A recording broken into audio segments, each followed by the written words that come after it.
From the alley-oops at Keysar to the glory days at the stick. From who's got it better than us to brick by brick. It's always the 49ers way. From off-season to game day. Yeah, we talk back. It's the 49ers Cutback.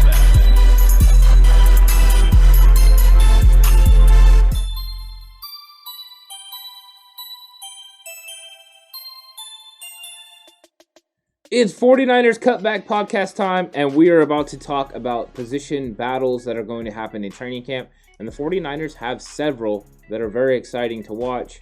The one I think that is right on the tip of everyone's tongue, no, it's not the quarterback position. It is Brunskill versus Banks. I think that is the one that I think I'm the most interested in because you've got Aaron Banks coming in there. They use a second round pick on him. So you know they're high on him. He's big. He's physical. They had a need on the interior offensive line. They already took care of center with Alex Mack.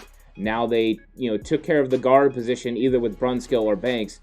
But they are different players. Banks is big, physical, still has the athleticism to get up, the field and make second-level blocks.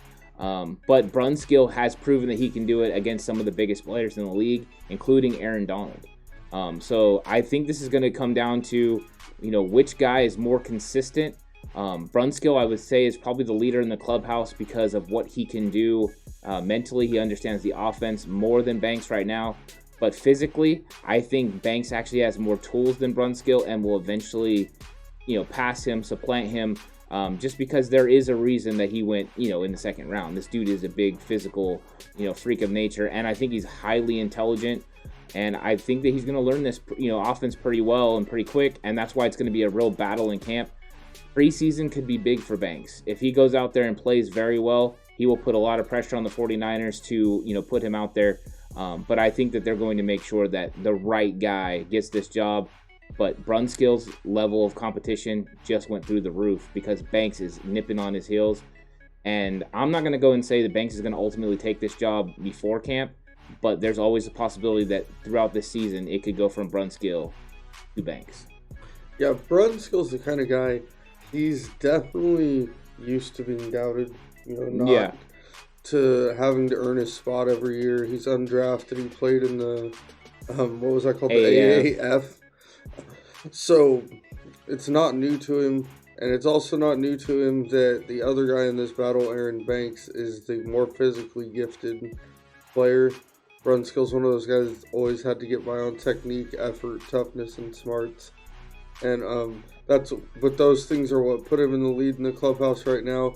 And I would say if you're asking me who starts the season, I would say I would lean pretty hard towards Brunskill, that he starts the season at guard. But I think that Banks will take over at some point during the season for him. Banks is, unless he's a bust type player, like he doesn't live up to his billing, Banks is bigger, faster, stronger, and just more talented than Brunskill. And when you're picked that high, the coach is looking for a reason to put you in. So I think by mid-season, he overtakes Brunskill. But I think to start the year, Brunskill starts the first game. Yeah, it's one of those things too for me where I think you have to earn it. He's going to need to prove more than just on a play or two or the course of a game that he can play well. He's got to show he can do it over the long haul of an NFL season. When you're going up against a team that doesn't have a premier talent, can you still play at the level that you need to play at? When you're going up against a premier talent, do you have the tools in your arsenal to be able to handle what they're going to throw at you? Because that guy's not going to throw just one thing at you. He's going to throw a numerous amount of things, tons of different things. And Brunskill has shown against a guy like Aaron Donald that he can handle it. You can put him on an island by himself. He can hold his own. He's not going to get destroyed. He's not going to get killed. And in all honesty, that's a big plus for Daniel Brunskill. That's a big plus and a check in his category as to why he would be the guy. Right? Like that would be a big reason why he would have the front runner position for this job. If Brunskill hadn't shown out against an elite talent like Donald the last 2 seasons, I would be more inclined to believe that Banks has a path to get there at the start of the season. But because Brunskill has, I think he's at least earned, maybe not a pass, but he's at least earned the right to be in the driver's seat, to control his own destiny. If he doesn't screw the pooch or drop the ball somewhere, it's his job to lose. And even if Aaron Banks plays well this year, Niners can roll with Brunskill if he's playing good football. You can roll for him for the year and then let him go in the offseason and let someone else pay him and roll with the young man the following season. But it's going to be Brunskill's job to lose, is my opinion on it. He's in control. He sets the tone. If he shows up, it's going to be hard for Banks to not weasel, but sneak his way into that role. Yeah, I think you could be right. And I think there's a lot of other cool battles and matchups, that are going to happen. Horst, what is a battle and matchup in camp that you're really interested in seeing?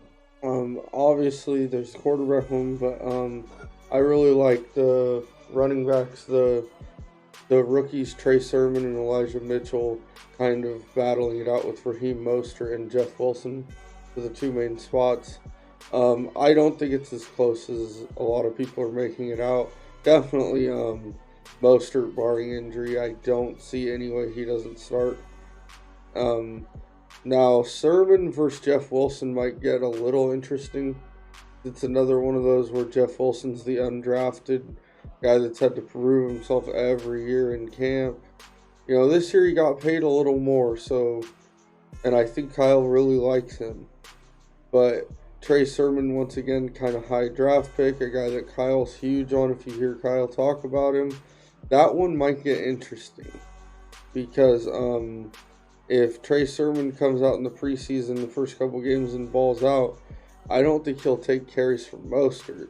I think he starts taking them from Wilson. That's fair. That's 100% fair. In all honesty, I might agree with you there, but I think it's going to be one of those things. Kyle Shanahan has shown he kind of slow plays his running backs. He doesn't like to throw too much on anyone at once. So I think the one that would be in the most danger, especially if Trey Sermon is looking really good in the preseason, is Jeff Wilson. I don't think it's Mostert. The only thing Mostert's in danger of, guys, is losing touches because he's not on the field because he can't stay healthy. Yeah. I think that's the only way. And I can't believe there are actual talking heads and people out there who think that there's a chance that Mostert is going to get dealt. Yeah. Mitchell is not ready to take on the role of Raheem Mostert. Not any way, shape, or form. And Trey Sermon and Jeff Wilson Jr., as much as I love the way Jeff Wilson Jr. runs the football, he does not have the ability to get to the edge and the breakout speed that Raheem Mostert has. No. So, in my opinion, it's Raheem Mostert. And then there's a conversation that could be had based on how Trey Sermon performs, whether or not Trey Sermon and Jeff Wilson, which guy is more valuable. Right now, it's obviously Jeff Wilson. We've already seen what he can do in the offense. But Trey Sermon, I think, has all the physical tools to do what Jeff Wilson can do and maybe do it better. But he's going to have to show that he can do it. He's going to have to show that he can play in this offense and be effective. Those two guys, Sermon and Mitchell, were brought in as insurance for next year. To make sure you had guys that could do it once, you were worried about signing Mostert and Wilson because they're going to be free agents. So that's really what that is them getting to learn the offense and be able to play in the system. And then that way next year you're not rolling with rookie running backs or having to sign free agents. There is going to be a huge battle, I think, in camp with just these guys trying to learn. But the huge battle, I think, is going to be between Gallman and Hasty and Mitchell to see who's that last spot on the roster. Who's going to be the fourth running back? I think Mitchell has the lead just because they drafted him. They used a 6th-round pick on him. But, Gallman's a veteran that has a lot of experience. And Hasty is somebody that I think everyone that's a 49er fan is pretty high on. We've seen what he could do in a limited, role last year with some limited playing time before he got hurt. And he looked pretty good. Does he have a lot of things to develop? Yes. But, he beat out Salvon Ahmed in camp. And Ahmed had a good year with the Dolphins. So I think that the Niners have probably the toughest running back room in the NFL. I think you have the rooks, and I think you could throw, Jermichael Hasty in that as far as he's one of the young guys against this vet group of Gallman, Mostert, and Wilson. And it is going to be just a crazy 6-man challenge. What's going to happen? The fact that they, moved on from Austin Walter already just shows you how competitive that is because Walter had, played last year for the 49ers on special teams and was a good player. And I'm sure they didn't want to move on from him, but they had to. And so this is going to be a fun room to watch. So, yeah, I'm definitely down for the battle in the running back room, especially at the end. No, I agree with you there. And it's going to be a fun one. Indeed, I do wonder if there's any chance that they keep 6 running backs if you include Juice. You guys think so? No. I'd be shocked. I think it's going to be 5. They need the depth at other spots. Yeah. Very true. It's very true. Listen, another important position battle to watch that isn't the quarterback position because, there's always that, is Diamador Lenore and Ambry Thomas versus Emmanuel Mosley. it's one that we're seeing a lot of film come out right now on Diamador Lenore and the aggressiveness. And look, the film looked great, and I love the aggressiveness that he played with. But he is going up against Austin Watkins, so we got to taper expectations a little bit. It's also rookie minicamp, so it's one-on-ones. You know, you're going to have good moments and bad moments in one-on-one situations. There's no pass rush. There's no pressure on the quarterback. He's able to sit there and get the throw out in space.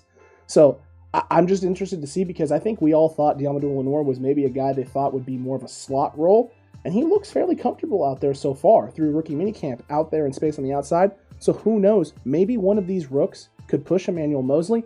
I still lean towards Mosley. I still think it's Mosley's job. But these rookies, you know, we have seen that Kyle Shanahan especially, and the D coordinators, if one of the corners is struggling, they will make a change. They've done that. They did that with Akilo and Mosley. They bounced them back and forth a lot. When one guy wasn't playing well, you throw the next guy in and make sure that defense can roll, because that pass rush is going to get there, and those corners have to play up to snuff, and they got to be able to slow those receivers down enough so that your defensive line, your DNs can get in there and create some havoc for that quarterback. The advantage that Ambry Thomas and Diamador Lenore have is that they're very good in man coverage. You know, they have those elite skills, they have elite athletic ability. So that's not the issue about ability. The issue is going to be how quick can they pick up this defense? You know, how well are they going to be able to run this scheme?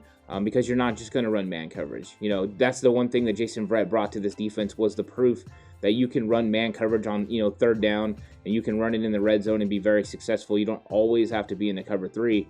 And these two guys can definitely do that. So that is maybe the advantage they have over Emmanuel Mosley. Mosley hasn't proven consistently that he can play man coverage. Akilo Witherspoon was definitely the better man cover guy, and Mosley better in zone.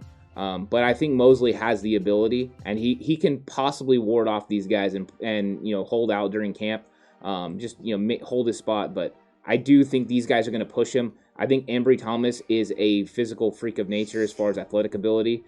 He's going to be able to put his body in the right positions. And as soon as he figures out the mental part of it, as far as learning the defense and knowing what he's recognizing, you know, as far as offensive, you know, system goes, then he's going to be very dynamic. So I think those guys are going to push in camp. I don't think they're going to ultimately win the job over Emmanuel Mosley, but I think he's going to hear footsteps and his play is going to go up. Yeah, that's what I was just about to say, is I don't think Emmanuel Mosley is going to lose the job. I think we're going to see a high level of play out of Emmanuel Mosley, because he's going to feel those guys coming right for him. K'Wan Williams always plays at a high level almost, but I think you might see him get pushed here too, you know, play at a very high level, because those guys are going to be breathing down his neck as well. You don't want him for the slot job. So I think this is really going to be a case, as we talked about, of iron sharpening iron. I don't think either of them has a legitimate shot at that starting spot, unless Mosley just completely comes into camp and out of shape or looks terrible, or, you know, as long as Mosley plays to his capabilities, I don't think they'll put either of those guys out there for him this year, barring injury. But I think bringing those guys in, some young guys with fresh legs, really, you know, jacks up the intensity in the cornerback room there, because those guys want to play.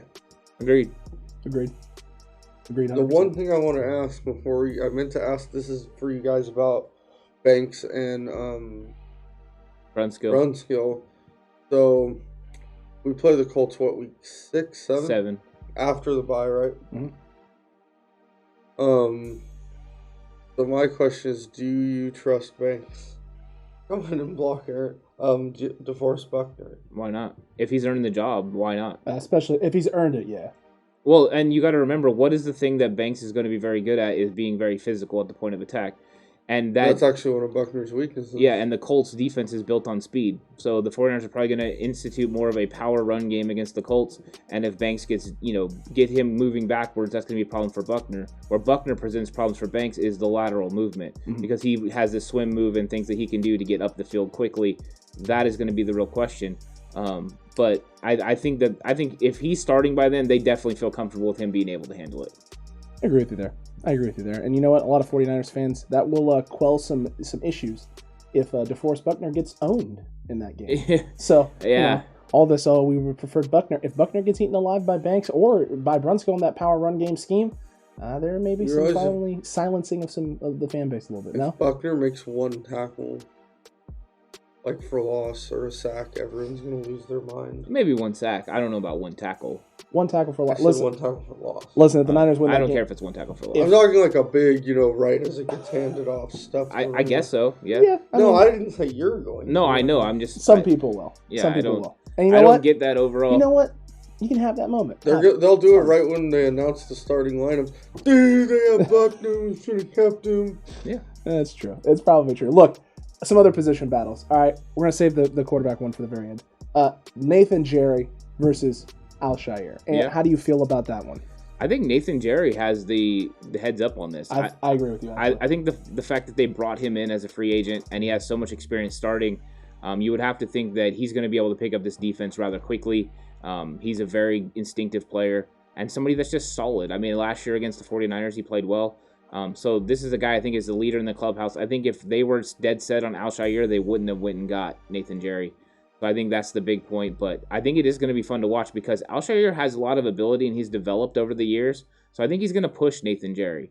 But I think Nathan Jerry will be out there day one and they'll be happy with that. And that he will really stabilize that defense. You have another guy that's very smart. So now you have a very experienced linebacker core that can move sideline to sideline. And I think he's a pretty good, solid player. I don't disagree with you there, man. I don't disagree with you at all. In fact, I think he might improve this linebacking core. He's a little bit more of a sure tackle and can cover in space. Horseman, how do you feel about this competition versus Jerry and Shire?